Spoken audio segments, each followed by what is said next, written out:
Well, ladies and gentlemen, welcome to another episode Yo. of the We're Not the Same podcast. Thank you guys for the support already from episode 1 and 2. I think we hit a milestone of 25 all-time downloads, which is great. Thank you very much. And Noah and I have the privilege of welcoming our first guest onto our podcast, David, the GOAT, one of our best and closest friends. He's one, the myth, the legend. This guy, we connected immediately whenever we were on campus, and then Jack, also connected immediately with him. They do community outreach together as well. They're on SMA together. I mean, David has pretty much done about everything you can do on campus and knows pretty much anybody on campus. He's the man. Real. So real. I'm gonna let him introduce himself, and here we go. It is I. Yeah, thank you. Well, first of all, thank you guys so much for allowing me to be here. I know, it takes a lot to do a podcast, and it takes a lot to do a whole bunch of things, and to be able to do this for the kingdom and the glory of God is such a glorious thing to do. Mm-hmm. He's very proud of both of us, and so. But yeah, my name is David Winchester. This is my second year on campus. Like Noah said, him and I clicked immediately. We both were on the same hall. We should probably talk about that first meeting. Oh my goodness. Oh, dude. It was so wild because there was a event for our dorm, and I didn't really know who he was. This was before dorm devos, huh? Yes. Yeah. So I didn't even know who you were. It was like first weekend of on campus. Right. So, And it was a teeter tailgate. And so there was a bunch of trucks out. They had like a volleyball and everything like that. And I was amazed because I'm pretty tall when it comes. I'm 6'2", almost 6'3", and I'm looking at this guy, and I was like, good grief. Like, he is tall. It takes a lot for people to it takes a lot for me to look at people, look up. And so I was looking up at him, and I was like, dude, how tall are you? I was like 6'5", but I was like 6'4", 6'5". Yeah, it's like 6'3" or 6'4". Well, how tall are you? 6'5"? And Noah literally says, what'd you say? 6. And I was just like, what? He was like, there's no way you're 6 feet tall. You're just 6 feet tall. I'm 6'2". And I was like, oh, no. I'm 6'6". And then from there, we just took off. He became one of my best friends, really. Yeah, David was, I think he was the first person I met at a teeter, right? Out of like college. Probably. And I remember Noah talking so much good things about like the whole group, David specifically. And when I first met David, we kind of clicked immediately as well. Oh, yeah. Like, no, 100%. Like, it was a bond. It was amazing. It's one of those moments like you can't explain. It's amazing. And that's part of the reason why I'm here, because of all the friends that we have. And yeah, just the immediate click. Because even as a freshman, it's so hard to just like gain traction. Even in a small campus like this, like SAGU/Nelson is not that big of a campus. And even though you're like trying to get along as much as you can, just to be able to get that traction so quickly, like both I did last year as a freshman, and even Noah too, because he's a transfer. I basically was a freshman. Yeah, let's be and honest. then Jack is starting out. He's starting to get some good traction too. So I'm trying. Also, I probably would have won money if I was a betting man that David was going to mention SAGU at least once.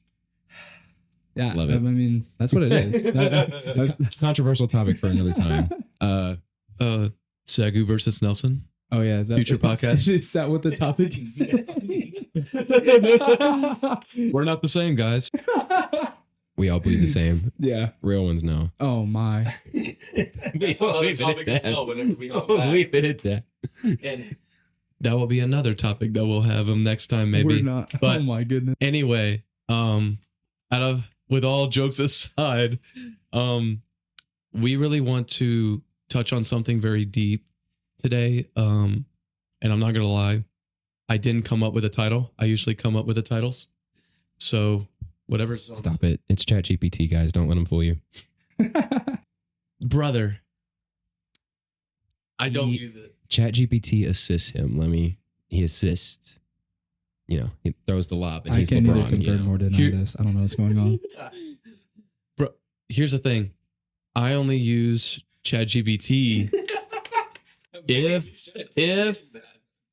if I'm like looking up different meanings of words, like another like synonym of a word or something. And he even agrees that we should use it for titles. He agrees. I never said I didn't agree, but I'm just saying did. you took credit for. Absolutely did. We are But not the any- same, guys. any- I don't know what's going on. We are not the same, though. Okay, so anyways, I'm going to introduce the topic today.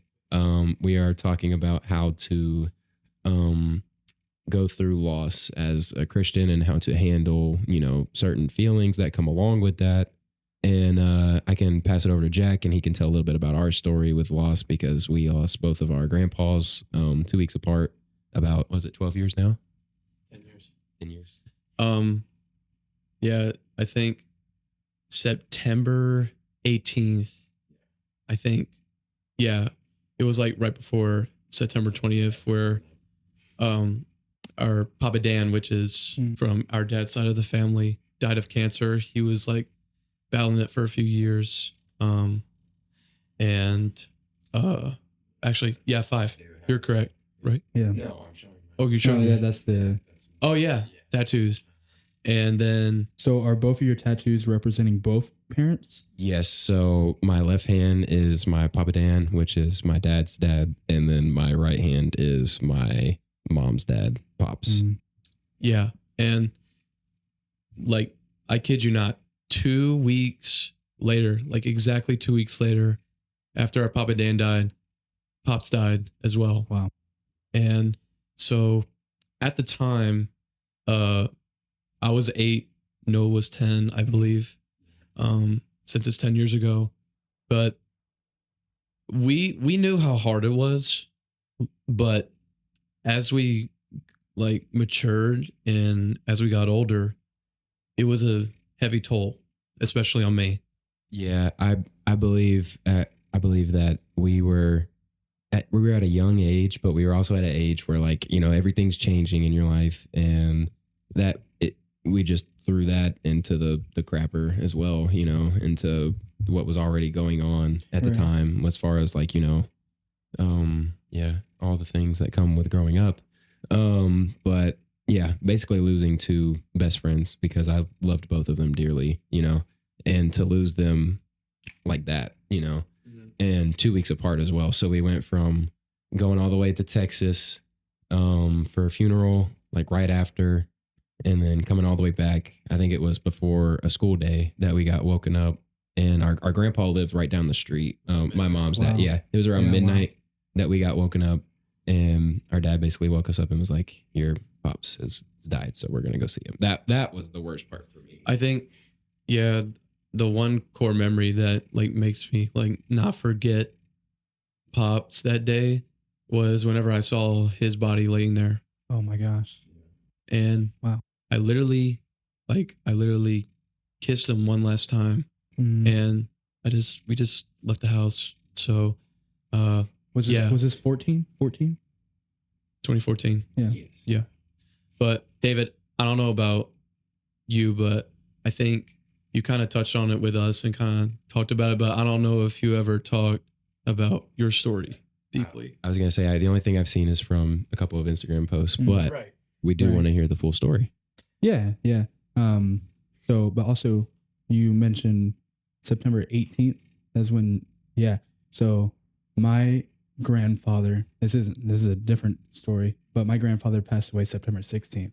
Wow. Yeah. Not 14. It was 2012. So I was a little bit younger. Okay. I think I was like 7 at the time. Oh, wow. But yeah, we realized that he had I think it was a heart attack. So I don't quote me on that. I don't think it was a heart attack, but Okay. it was some. He was in his 70s, so you know. Mm-hmm.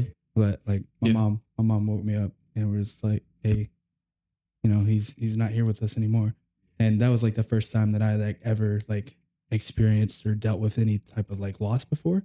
Mm-hmm. And because like my grandma on my dad's side passed away when I was 3, so I had really like I knew who she was, Mm-hmm. and I was like I knew that she was like close to me, but I Yeah. like really like no touch or idea that like I didn't know what loss was when I was 3. Got and it. so when my grandfather on my mom's side passed away, that was when it really clicked with me. I was like, Mhm. wait, what? Like so that happened, and that clicked with me.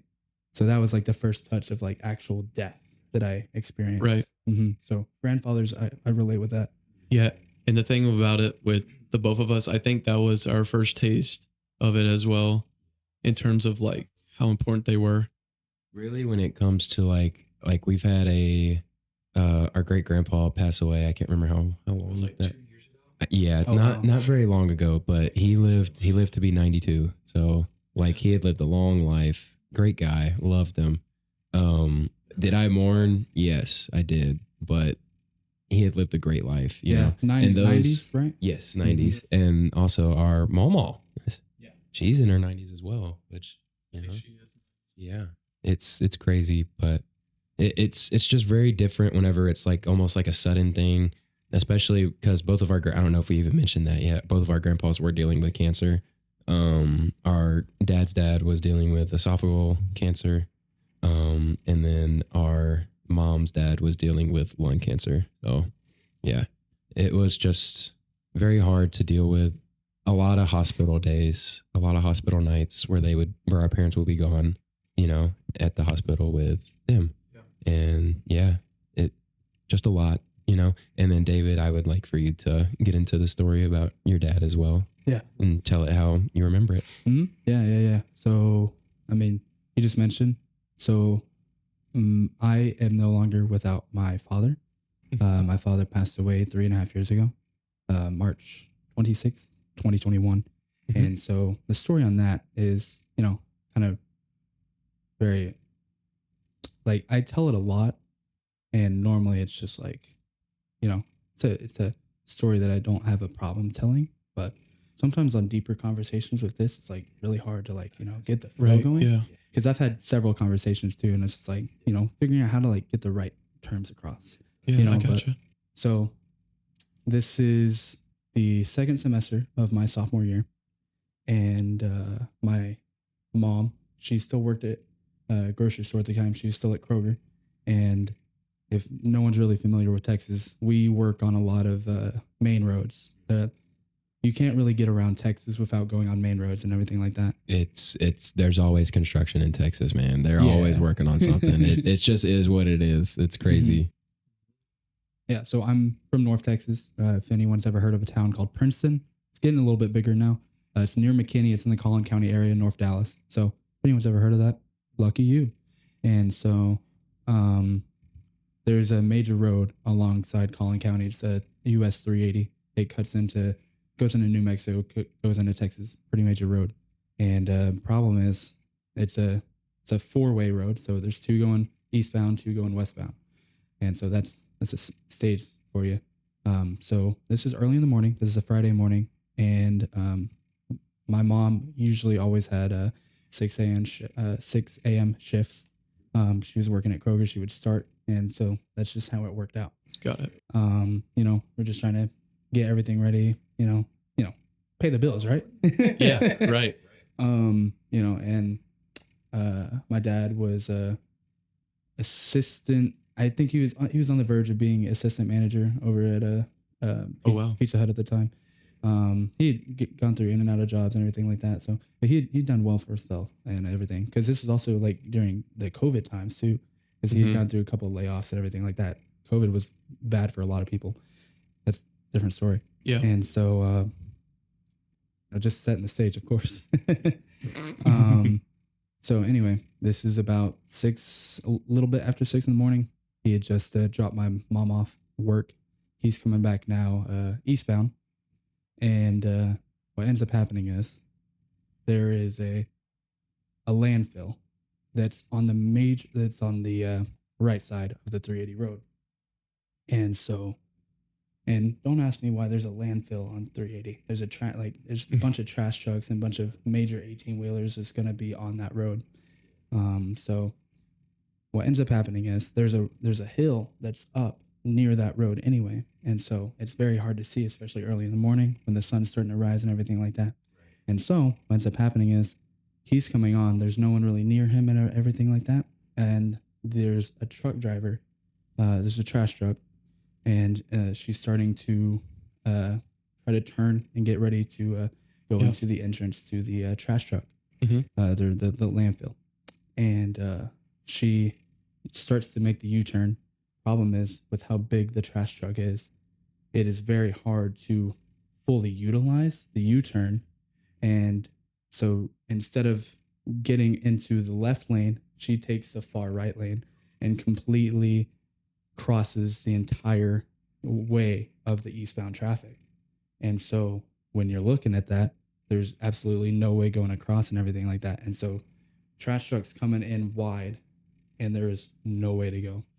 And so we're also coming up on a hill.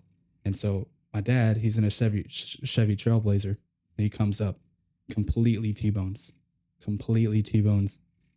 And as soon as the impact hit, the impact of the car itself immediately just transcended. And when they hit the trash truck, the Trailblazer ended up jumping the median and coming onto two cars going westbound. And so this was around 6:15, 6:20 in the morning. Again, this is a Friday morning. I'm a sophomore in high school, and this is still around the time where, COVID's kind of happening, everything like that. But I was still going to school because Texas was kind of light on the load and everything like that. And so, but I was also, given the fact that I'm a sophomore, it's hard for me to wake up in the mornings. And so I wake up around 9:30, and I'm looking, and I see it's daylight outside. I'm outside my blinds, and I'm like, why is it so bright? I have no recollection of what's going on. Nothing has been told to me yet. And I get told, well, I look up and I check my phone, and it's 9:30. I was just like, what? Because my school started at 7:30. Oh, wow. So yeah, well, I'm like 2 hours late at this point. And my thinking, I'm just like, where's that at and everything like that. But so I went to go use the restroom and do all my morning things and whatnot. I checked my mom and dad's room. No one's in there. Like, I knew my mom was at work, but my dad's not in there. So I was like, what's going on with that? And so still had no recollection, didn't think about it. And so that's not the first thing you think of. Like, it's not going to be, real. Especially with because I've born and raised, grown up in the church and everything like that. So that's not going to be the first thing off my mind.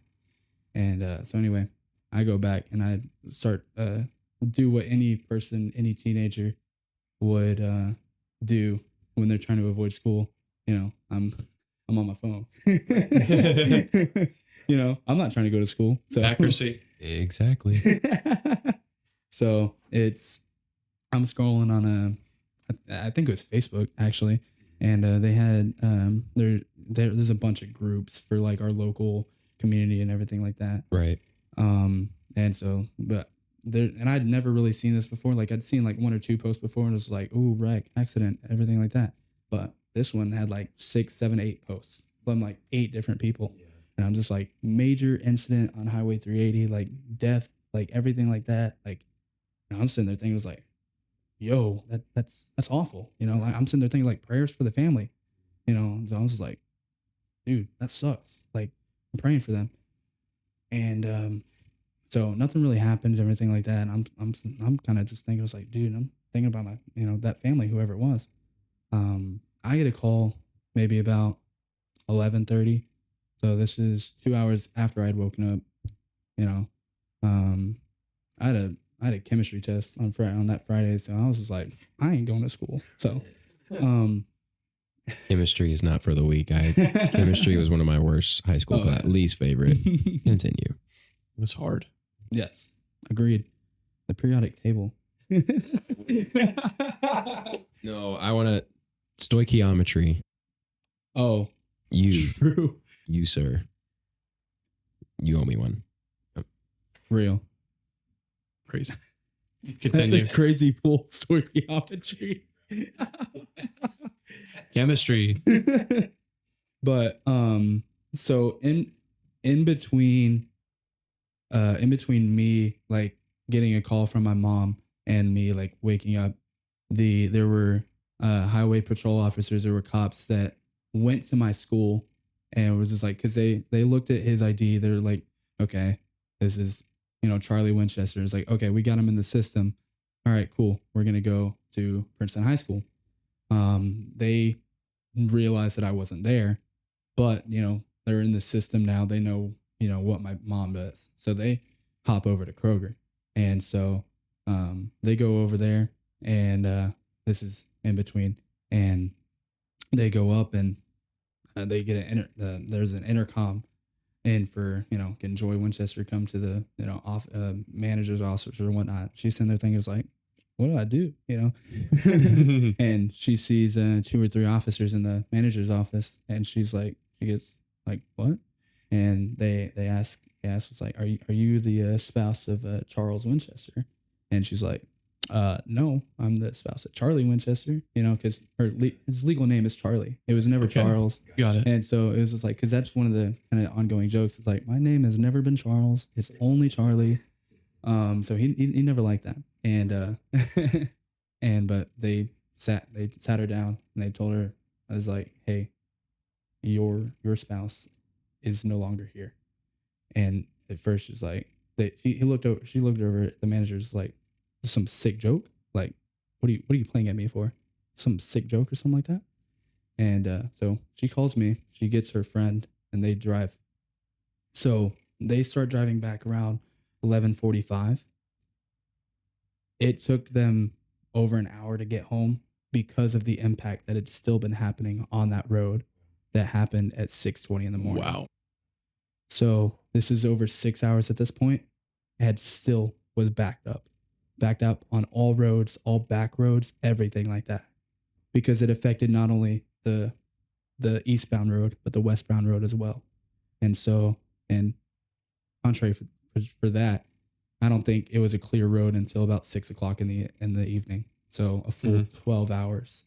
That's just how severe everything happened. And so she calls me 11:30. She's like, hey, why weren't you at school today? I was just like, I don't know. Dad never came and got me.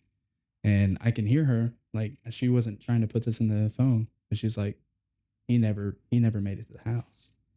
And that's like, yo, what'd you say? What'd you say? You know, and so she calls me, she tells me exactly these words. She's like, I love you, David. We're going to be okay. It's going to be all right. And I was like, okay. You know, she didn't tell me anything, but she told me everything at the same time. Yeah. You know? Wow. So they get to the house and she breaks it down to me, and then I break down too. And that was the first true moment. Like, it wasn't the first realization, but it was like the actual moment that had been said to me. Yeah. Your father is dead. Your father is no longer living on this earth. You ain't got a dad. You know? So that was the moment for me. And then after that, everything else was a whirlwind, because we had infinite amount of people at our house, infinite amount of people just taking care of us. And shout out to literally anybody and everybody that ever like took care of us, put anything on our meal plans, put anything like donations wise for a church. That's also another reason, you know, because that's kind of the end of like everything. Like a couple other things happened after that, but that was kind of just what happened in between about 6 o'clock in the morning and then about 1 o'clock in the afternoon, you know. But going on to that, like, there's so much that a church can do for you. Mm-hmm. And that's always one thing that I look at. I was going to say the church community for both of our churches that supported our grandparents were very kind. They helped with a lot of things, whether it was through money to us or to paying for travel and things like that. I know, and shout out to those people as well. Like your church is your community. Like if that's not the church you're going to, you need to find somewhere else, you know? Yeah. It's like the term is literally coined, people helping people, you know? Right. Because after that, like the next 48 hours and the next week, next 2 weeks, everything that happened was just like insane. You know, we never had like a moment where, you know, there was never a moment where I was like ever, I don't know how to say it, like not like panicking or anything like that, but it's just like there's a moment where you like wait for everything to die down and realize, oh, this is truly reality. And that Right. happened several times Mhm. throughout the next like 2 years and everything like that. You know, even at times still, it's just like hard for Like, it to click. For me, I think the moments when it really sat in my heart and like made me weep the most is when, like, whenever I got older, whenever I got to middle school, you know, it was still a toll on me. And then whenever I see other people with their grandpas, and like it just triggers Mhm. something in you, and like you don't want to express that in front of other people because you're afraid of what they'll think, and they're like, oh, he's crazy, why is he crying? Yeah. Like, it was, and I'm more introverted Mm. than I am extroverted. So, and I'm a man. So Right. Yeah. on top of that, I can't like process feelings perfectly. No, exactly. Like, no one Yeah. can anyways, but I couldn't process it because I Right. wasn't mature enough and I wasn't like moving on from it. And Right. so like that, I was like devastated. Mm-hmm. Man, your story, man, I can't even imagine that. But Yeah. like losing like, I know we both all lost someone Yeah. important in our lives, but yeah, that story, that's crazy, Mm-hmm. man. Yeah. Society these days has, you know, really put on a stronghold for men in general. Like, yeah. uh, if you're a man, you're not supposed to show your emotions, show your affections, and just Right. show anything at all, really.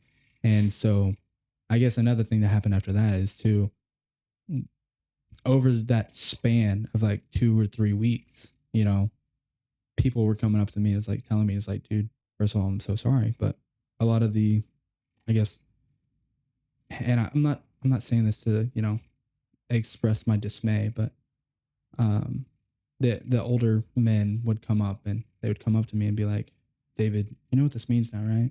You know what this means? Like, you're the man of the family now, David. You know, Yeah. you gotta take care of your mom. You gotta make sure that your mom is okay 24/7. You are the man of the family now, David. And so at 15, almost going on 16, like that's not the thing that you want to hear. You know, I remember. you're still, yeah. you're still dealing with your own crap at everything. You know, we're 16, we're Coming out of COVID at 16 is not the right time. Yeah, we're going through all these emotions and everything like that. Like, quarantine had just like gotten out of session and everything like that. And so I'm just like, I'm sitting there looking at them. I was like, what do you want me to do? You know, I don't have my license. I don't have anything going on my name for anything. And you want me to make sure that, like, you know, like, you know, and so I was kind of befuddled. And, you know, but again, I go back to the church too. Resonate Life Church back in Lucas has done so many great things, not just for us, but for anybody in general, you know, because their mark on just anybody is they see someone in need and they take care of it. And Yeah. I can't say that that's going to be for every church. And that's unfortunately that not every single person is going to have that same opportunity, because not every church is the same, you know, Right. just like every single human being, we are not the same. Nobody, no being, no building, no human being is ever going to be the same. You know, Right. y'all are brothers. Y'all share a lot of the same, you know, Yeah. DNA, but y'all are still not the same. I am not the same as my dad. I'm not, even though I look like pretty much very just like him. Yeah. The Right. pictures You know? I've seen, it's really shocking. Like the looks, especially at the same age, I believe, similar Right, age, yeah. right? Yeah. There's a picture where I posted on Instagram where it was his senior year of high school, and it just, Yeah. so many people have That's told me crazy. it's like a triple or quadruple take. It's like that's you. I was like, no, it's not. No, that's you. No, brother. You know? No, buddy. No, brother. And to piggyback off of what you said about like you talking about like you had the expectation of being like the man of the house now and being like, you know, the person that comforts everybody. Sorta. I think that's what it was. What it was. But I wasn't given that expectation because granted, we lost our grandpas. Right. But for me, I felt like I had this false belief that like I can't weep. Like I thought that weeping was a sign of weakness. And so and that's why like a lot of men our age specifically, even in this generation, die quicker because they don't have because they feel like if I share my feelings with somebody, even if I share with someone that I trust, I don't know if they're going to understand or like really understand how I feel and why I'm feeling this way. So what made it worse for me when I went to a new school in the 6th grade, and this was like 2 or 3 years after our grandpas died, and it was still, you know, kind of hovering over us a little bit. And I was bullied. Let's just put it like that. I was bullied, and that kind of made me lack confidence in myself, and that affected like other future years until like last year in my senior year in high school, because I was like in a shell and I didn't want to be different. I wanted to fit in with other people, and you know, I wasn't in a very bright place. Like I was listening to like secular music. I wasn't around the right people. Like I wasn't doing drugs or like alcohol, any of that serious stuff, but I was still like kind of like an opponent against what I was, you know, taught to believe. Yeah. And so shout out to Christian Worship Center. Oh, it's okay. We can just leave it like this, but shout out to Christian Worship Center, because I feel like whenever I transitioned to youth, my 7th grade, the first service, like worship and everything, I felt like the Lord wanted me to bow down and just give it all to him. And that moment was like, I'm going to be okay. Like, I'm going to be all right. Right. Like, I still had to go through the process of grieving and the process of trusting God. But to tell you guys this, and I know the camera looks like it's vintage looking now, but to tell you the truth, it was on purpose. But to tell you the truth, men specifically, but this is for everybody, don't be afraid to give your feelings and emotions to God. Right. Because one thing that I wanted to share, believe it or not, Jesus actually wept in the Bible. It's also the shortest verse in the Bible. Yeah, it was. I love like looking at John 11:35. Yeah, that's literally what it is. And also, sorry, I don't mean to. Yeah, you're good. Because so many people, like, it's the shortest verse, but it can at times has the most importance of meaning in the Bible. Because I look at that verse, and I think all men look at that verse, and everybody, of course, too. But like we see John 11:35, Jesus wept. 2 words. That's all it was.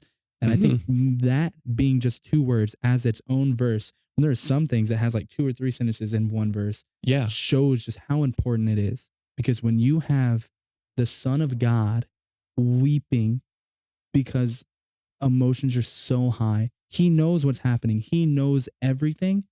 He knew that Lazarus was going to die, and yet he saw him, and the overflow of emotion just overtook everything.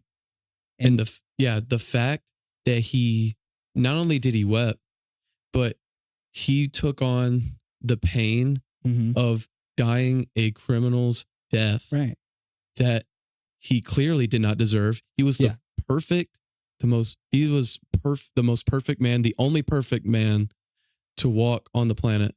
And he took on the sins of all of us, and even the sins that we're going to commit. He knows that we're going to mess up, and he still died for us. And he says, don't worry if you have Right. feelings, because God's not going to judge you for feelings. We're all created with emotions and feelings. We all process differently. That's what makes us like unique individually. So don't ever let your weeping be like an embarrassment. Like, don't feel embarrassed when you weep in front of God, because he understands what you're going through. But also, don't weep for too long, because then you'll miss out on the joy that will come when you just have faith in God and have trust in God. And I think once I took grasp of that, which Noah will tell his part, I know that I'm like robbing the mic from him.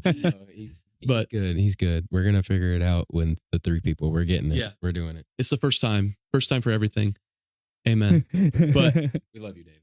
But once I've learned to finally process that, I was set free.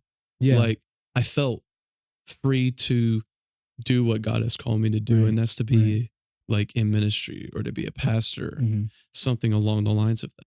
Not to mention, he knew he was going to bring Lazarus back from the dead too. And Yeah. he still wept. He from was that guy. Talk about aura in the Bible. Jesus had infinite aura. That's all the brain. That's all the brain rot for this episode. Okay. Yeah. Done on the cross. I don't even 1 know. million aura. Rose from the dead. Infinite aura. Okay. Let him cook. But no, one thing I wanted to touch on, I feel like everything has been touched on as far as grieving goes. So I kind of want to say it in a little bit different way. I know David was, oh Lord, okay. I don't know what Jack, that's okay. We're good, we're good. If you're watching YouTube, you're getting a show. I'm just saying, like, me and Jack battling over the mic over here. Like, David, David's awesome. And yeah, but something- I just listened to this on Spotify, so I'm just like, what is going on? our Spotify and Apple users watch YouTube. It's a show. Like, And you can get good quality like this. yeah. So, anyways, I feel like something David said. I don't know if he was purposely saying it or like it's just happened to happen. Like, he said, "We are not the same," and I was like, Oh "Wow, no, that was that was done fully on purpose." intentional. Oh, okay, good. Yeah, Smart. but we are not the same as far as grieving. Like, I grieve differently than Jack. Like Jack said, he kind of masked himself a little bit, right? I found myself in the popularity contests with people to feel accepted by people, especially at this new school that me and Jack were talking about, because we both entered that new school together. And I was on the junior high side. He was on the elementary side. That was something new for us because we had never been really separated whenever it came to school. And so I just chased popularity. And like Jack said, falling into the trap of music that you listen to, as well as basketball. Like it was just a roller coaster of emotions. And again, a huge shout out to Deeper Youth, our youth pastors there. I love them to death. Pastor Matt and Pastor Angie, if you're watching, we love you guys. Miss you guys like crazy. But they just, our youth camps were always on time. And I remember a specific youth camp. It was my freshman year. It was one. Did you go? No, it was 8th grade because you didn't go because you were too. Yeah, because you were too young. So it was my 8th grade year, and they were talking about peace and things like that. And I was like, I knew of it, but I don't think I really understood the God kind of peace, right? And immediately a picture, like vividly, I remember this, a picture of my Papa Dan and my pops, like side by side, just shows in my brain. And I'm like, I don't have true peace. And so that night, long story short, I cried my eyes out, and just gave it up, gave it away. And like Jack said, it's a freeing. You're no longer bound. Shout out for Forrest Frank. We made so many Forrest Frank references so far. So whenever we make like shorts, we're gonna tag him just to see how he feels. So Find a new rapper. Go He's to gotta- Holvey or something. He's got to hop on the pod. Hey, great Holvey album. If you're on Spotify right now, go listen to it after this is over, obviously. Anyways, there was another last point, I believe. This is what I believe can close it. pretty well. I don't remember what was the name of the chapel speaker Wednesday. Wednesday. Oh dear. Remember? I No, don't- Thursday, because Wednesday was Bridges. I'm sorry, Thursday. Oh, Thursday. My goodness, what Don't was his ask me. name? I know he preaches at Trinity I skipped chapel Waxahachie. Thursday. Oh, I forgot you weren't there. It's my- Exposed. the first chapel I've missed all year. Gosh, man. Weren't you? Oh my gosh, David. I expect better from you. It's okay. Oh, my bad. My bad. Anyways, I know he's the pastor at Trinity Waxahachie. Literally, our suite mates go there, or I know Chris does. So, anyways, he's preaching, and he said this one phrase. I've heard it before in a devo, but I had never heard it quite like this. And he was talking about times that struggle, and like struggle is like meant to happen in our lives as a Christian, right? And basically, the way he described it is, if you're not in a storm, you're either in a storm, going into a storm, or you're just coming out of a storm. Mhm. So Yeah. that's just kind of like what we were going through, right? You have to be patient, be faithful, and find your peace as well Yeah. whenever you're going through those times of grief. And yeah, that's really all I know. have. You care if I touch on one more? Yeah. No, because my grandfather on my mom's side, before he was one of his favorite sayings. He said it, couldn't have said it any better. It's like, if it was easy, anyone could do it. Yeah. And so that's why I say to like everybody who just like always like just struggles upon being a Christian, it is not meant to be easy.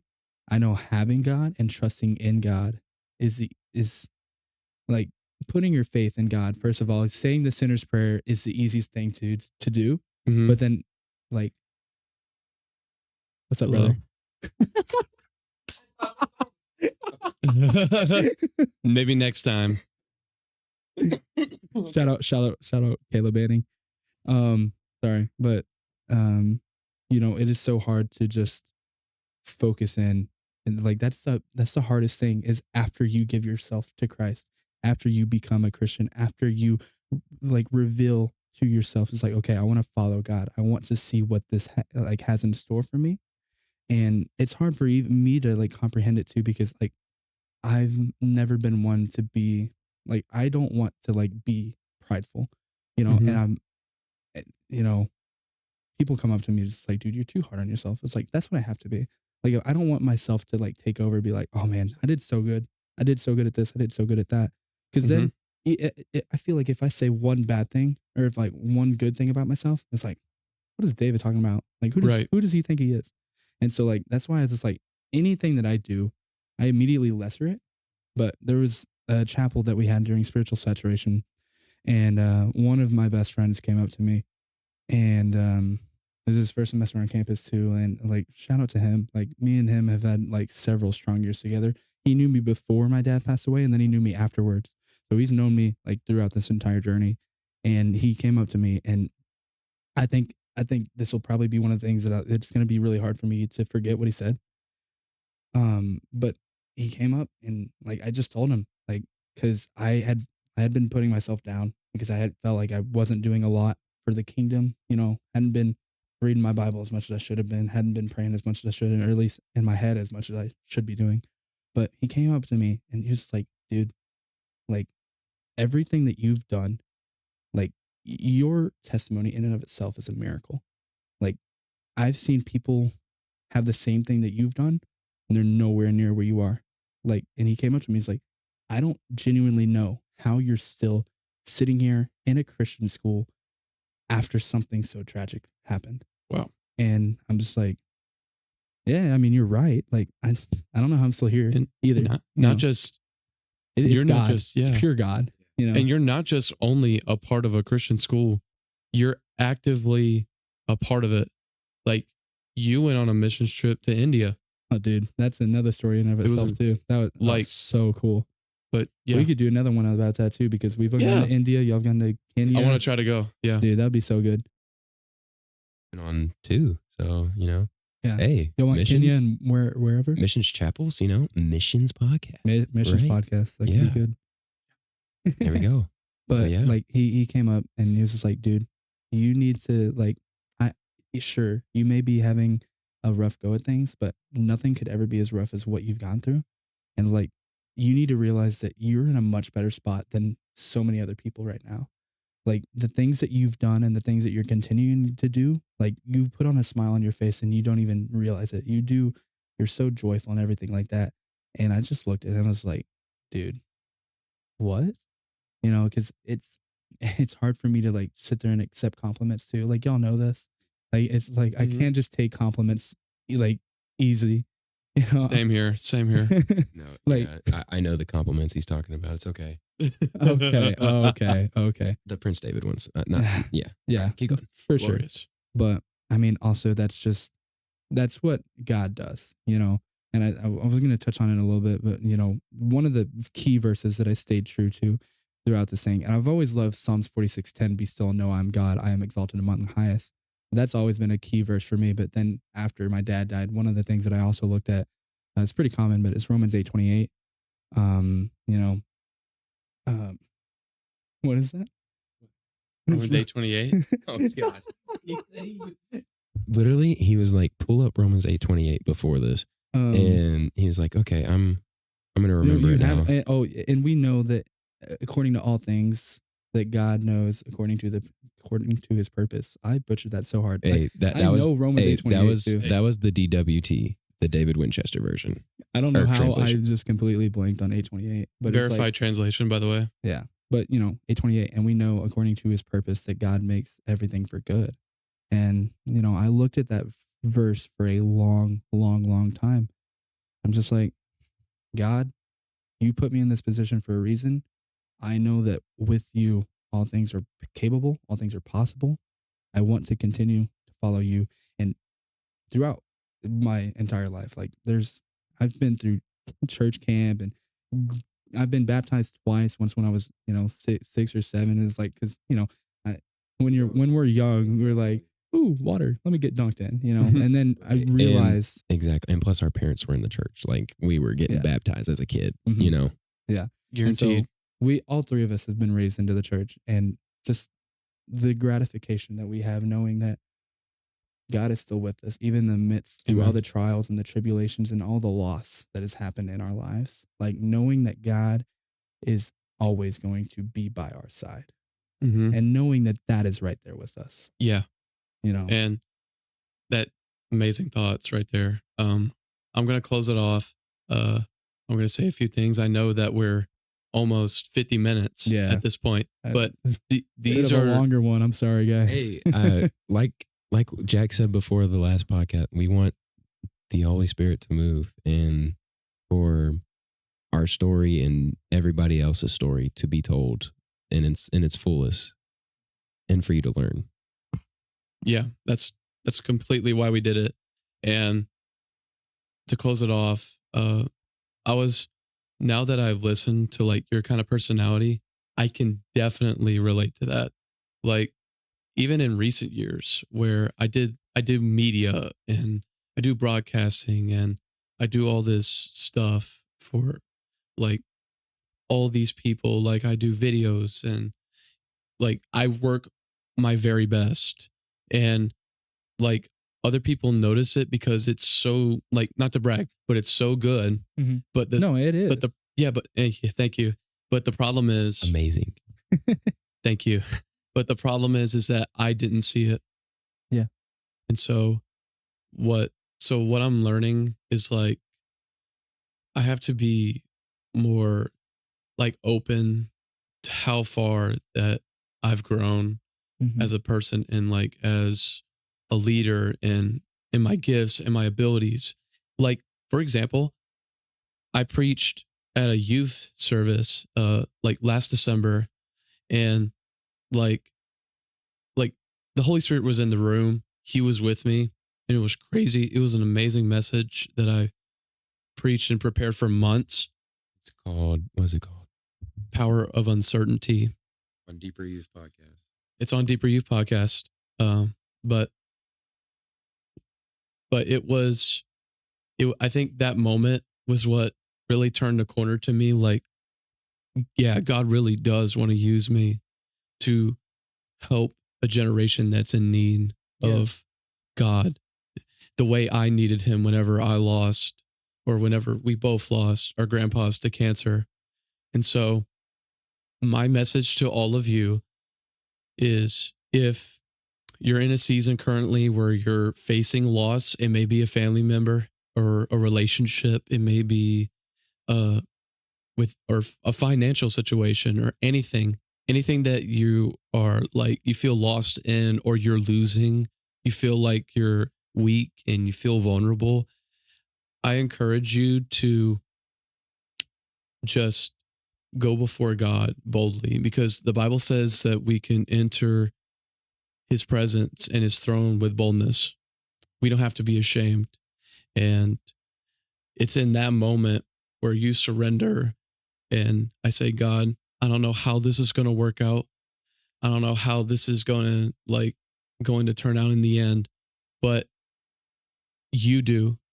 And so I surrender all of it and I trust in that belief that you do have it all together for me and that even if it doesn't make sense to me, that I will have trust in you.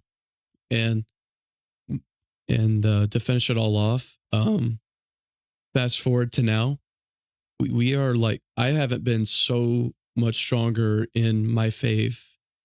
Like I'm stronger in my faith than I was 10 years ago.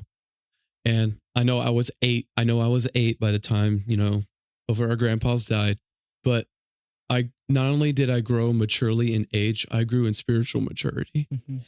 And that's important. And I'm so grateful and thankful that I'm sitting here with y'all and I'm in Nelson or Sagu University. Um, and yeah, I know that we are almost hitting an hour, but we just want to say thank you for listening if you have made it all the way to the end. But we love you and we just appreciate all of the support, whether it's one listener or 10 or 100. We love y'all. And also, big shout out to the man, David, for joining us and probably getting a little bit out of his comfort zone. Well, I don't know if you have a comfort zone. I mean, It's David. I like talking. So, and that well, y'all know me. I'm very much Yeah. an outgoing person, a very extroverted. So it's like this is no big deal. Like I've talked many times, like sermon wise and everything Yeah. like that. And so I'm just thank you for the offer and the opportunity. I've loved being able to do this just in this setting. This is a different setting for me, so maybe a little bit, but like Yeah. this is a nice, like interesting setting. Like I've never done this kind of vibe and everything like that. So And we love you, David. Thank you so much. Your story is powerful and I believe it changed at least one person, if not every person that has listened to this. And so we love you, David, and we want to say thank you. This won't be the last time you'll be on here. I mean, we're going to get more guests in, which stay tuned to that. But yeah, we appreciate David. He's awesome. And if you're around, if you're here at Sagu or Nelson and you're listening to this, don't be afraid to talk to David or talk to us. He's not afraid to talk to you, so don't be afraid to talk to him. Correct. But all right, it's I think we're done. I think we don't have anything else to add. I think we have concluded that all three of us have 3 different stories, even though 2 people had the same story. It's still 2 different stories. Yeah. And we are not the same. We are not the same. David, you are just great. You got to be a marketing like minor or something, man. Like, dude, he is really good at that. But anyways, we love y'all. Peace.